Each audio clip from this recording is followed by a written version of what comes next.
Nag-inspeksyon ako sa naging epekto ng habagat ng bagyong Krising, Dante at Emong.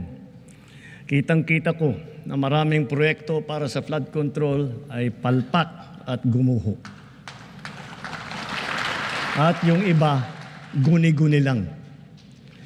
Huwag na po tayo magkunwari. Alam naman ng buong madla na nagkakaraket sa mga proyekto.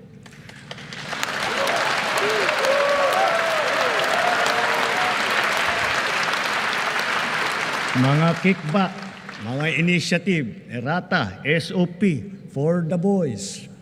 Kaya sa mga nakikipagsabuatan upang kunin ang pondo ng bayan at nakawin ang kinabukasan ng ating mga mamamayan, mahiya naman kayo sa inyong kapwa Pilipino.